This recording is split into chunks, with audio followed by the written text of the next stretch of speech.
Namaku Andi. Ini adalah kisah nyata yang sampai sekarang masih membuat bulu kudukku merinding. Kejadian ini menimpa sepupuku Raka. Pada tahun 2018 silam, Raka adalah anak kota, lahir dan besar di tengah keramaian yang belum pernah bersentuhan dengan hal-hal berbau mistis.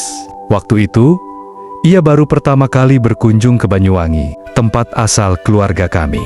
Kami sedang liburan panjang. Suasana desa begitu tenang, jauh dari bisingnya kota. Namun, di balik ketenangan itu, ada satu tempat yang terkenal angker. Namanya Alas Purwo, sebuah hutan lebat di ujung timur Pulau Jawa. Konon, katanya, hutan ini menyimpan banyak misteri yang tak bisa dijelaskan logika. Aku sudah memperingatkan Raka berkali-kali, tapi dia terlalu penasaran, terlalu nekat, dan penyesalan itu baru datang setelah semuanya terlambat.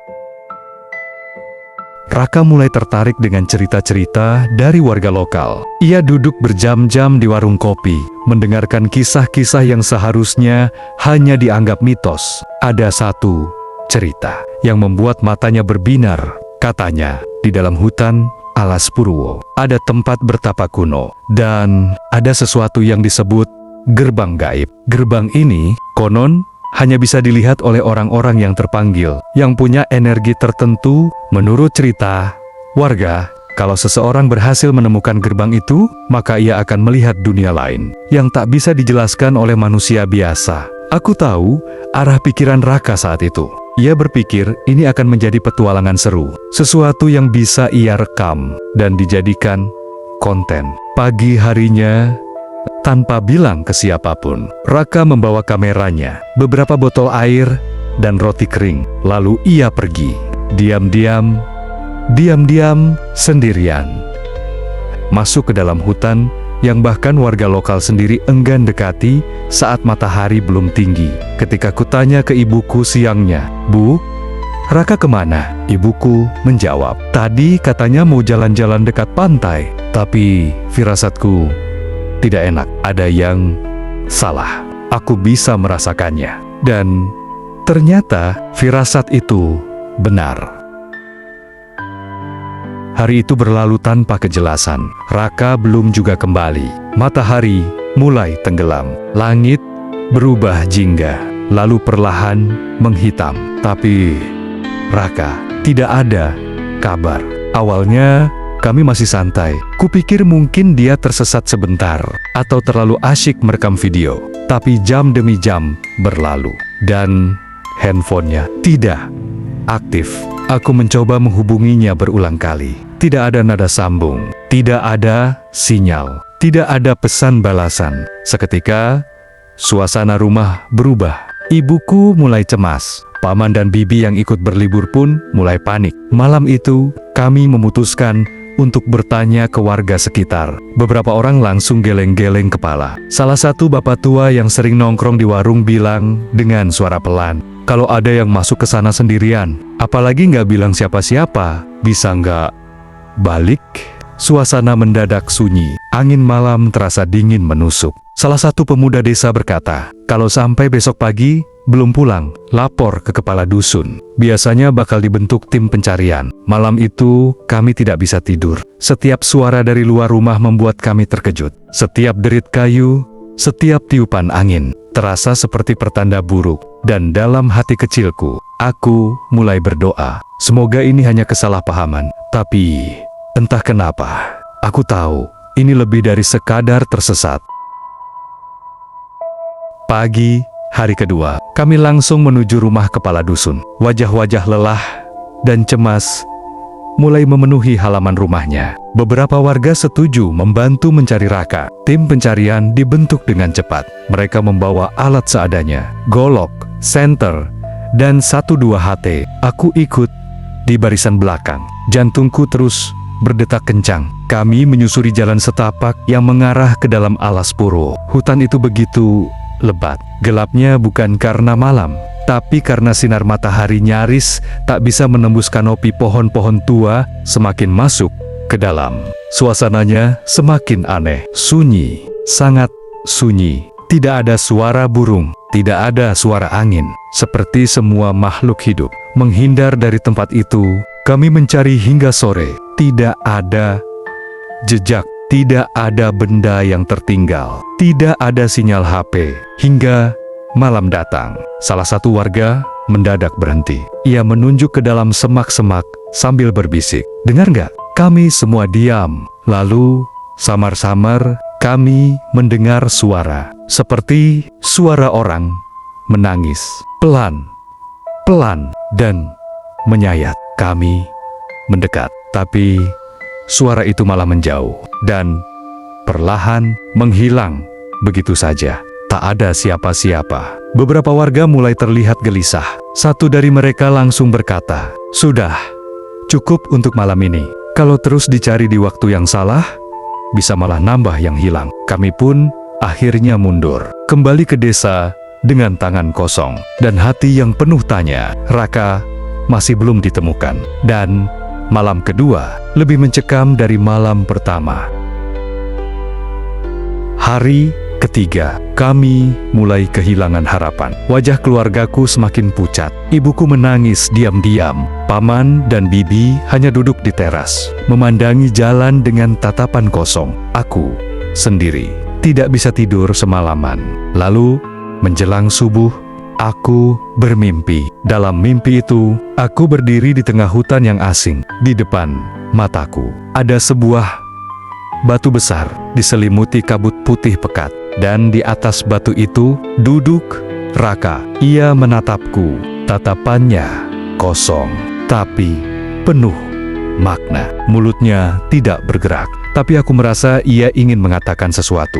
Namun sebelum aku bisa mendekat, kabut menelanku dan semuanya gelap. Aku langsung terbangun. Keringat dingin membasahi tubuhku. Detak jantungku cepat. Dan saat aku mencoba menenangkan diri, tiba-tiba aku mendengar sesuatu. Suara bisikan tepat di telingaku. Namaku dipanggil pelan, tapi jelas. "Andi." Aku menoleh ke kiri, ke kanan. Tak ada siapa-siapa. Aku membeku. Beberapa menit kemudian, ada suara pintu diketuk. Seorang warga datang tergesa-gesa. "Nak, Raka sudah ditemukan." Aku terdiam. Lidahku keluh. Kakiku lemas. Yang ada di pikiranku hanya satu. Apa yang sebenarnya terjadi di dalam hutan itu? Kami segera berlari ke lokasi yang dimaksud warga. Sebuah jalan kecil di pinggiran desa, tak jauh dari batas hutan. Dan di sana kami melihatnya. Raka berdiri sendirian di tepi jalan berdebu. Pakaiannya lusuh, berlumur tanah, dan sobek di beberapa bagian. Kakinya tak beralas. Wajahnya bukan wajah Raka yang aku kenal. Ia menatap kosong ke depan, seolah tidak mengenali siapapun. Aku memanggil namanya berulang kali. "Raka, ini aku, Andi." Tapi ia tidak merespon. Saat kami mencoba mendekat, ia hanya menggumam pelan. Suaranya hampir tak terdengar, tapi kata-katanya membuat kami merinding. "Mereka," gumamnya, "mereka belum selesai." Kami semua saling pandang. Wajah-wajah ngeri mulai muncul. Raka lalu duduk perlahan di tanah, memeluk lututnya sendiri. Masih menggumam, masih dengan tatapan hampa. Kami membawanya pulang, tapi bahkan di rumah, ia tetap sama. Tidak mengenali siapapun, tidak bicara apa-apa. Selain kalimat aneh yang terus diulang, "Mereka belum selesai. Masih ada yang tertinggal." Dan malam itu, kami semua tahu, Raka yang kembali, bukan sepenuhnya Raka yang dulu.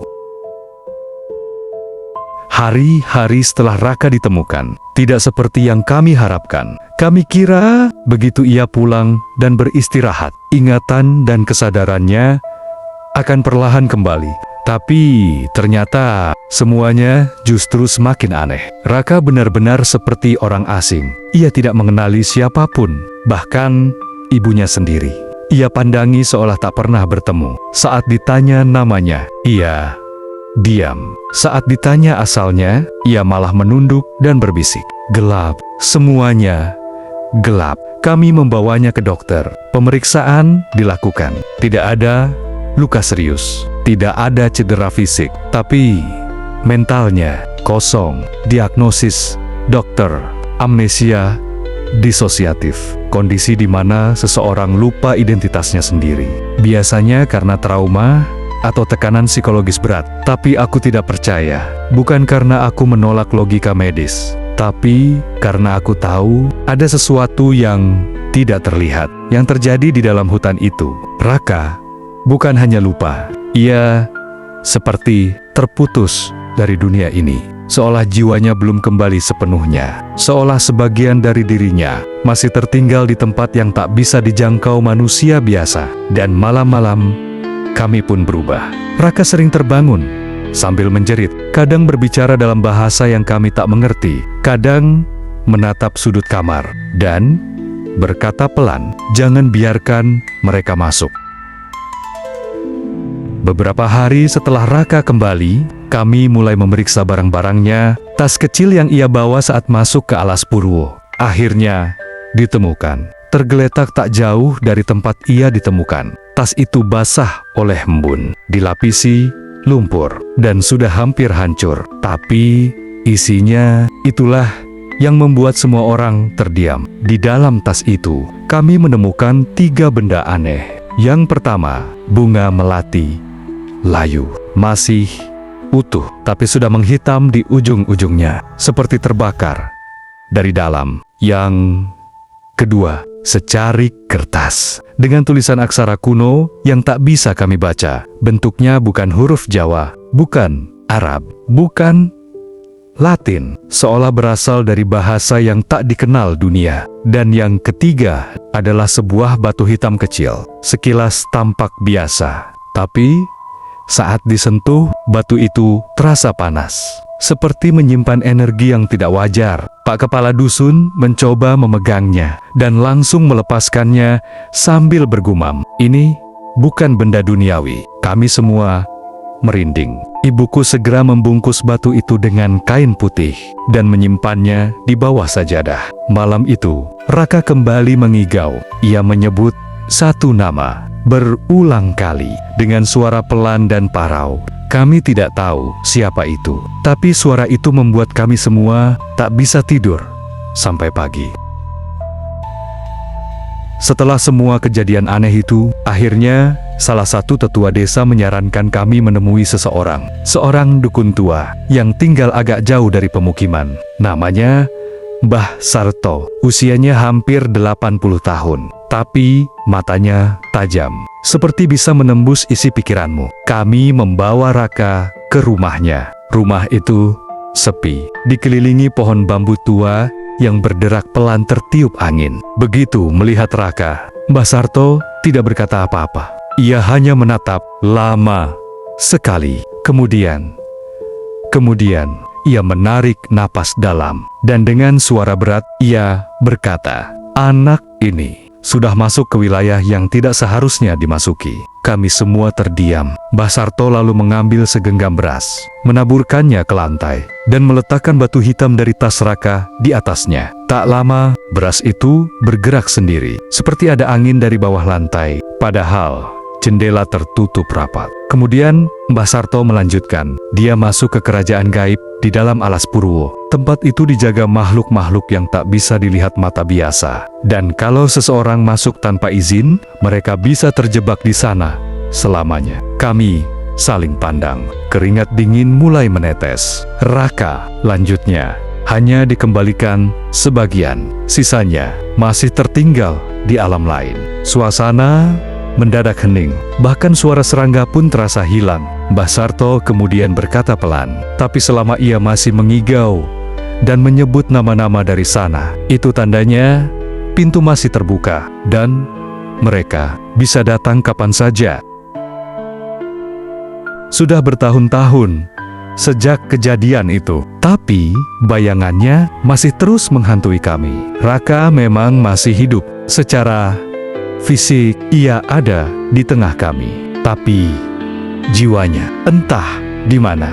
Ia tidak pernah ingat apa yang terjadi selama 3 hari ia hilang. Setiap kali kami coba menyinggung, ia hanya mengernyit, lalu menjauh seperti gelisah. Dokter bilang, ingatan itu mungkin terkunci selamanya, atau bisa muncul sewaktu-waktu tanpa peringatan. Tapi yang paling mengganggu adalah setiap malam Jumat Kliwon, tanpa pernah absen, Raka pasti mengigau. Kadang menangis, kadang berteriak, kadang menyebut nama-nama asing dengan lidah yang seolah bukan miliknya. Beberapa kali, kami bahkan melihatnya duduk di halaman tengah malam, sendirian, menatap ke arah hutan dari kejauhan. Waktu ditanya kenapa, jawabannya selalu sama. Mereka masih memanggilku. Sampai sekarang, kami tak tahu siapa yang dimaksud mereka. Tapi sejak malam itu, aku pribadi bersumpah, tak akan pernah menjejakkan kaki ke Alas Purwo lagi. Tempat itu mungkin indah di mata wisatawan, tapi di balik pepohonan tuanya, di balik sunyinya yang memabukkan, tersimpan sesuatu yang tidak seharusnya diganggu.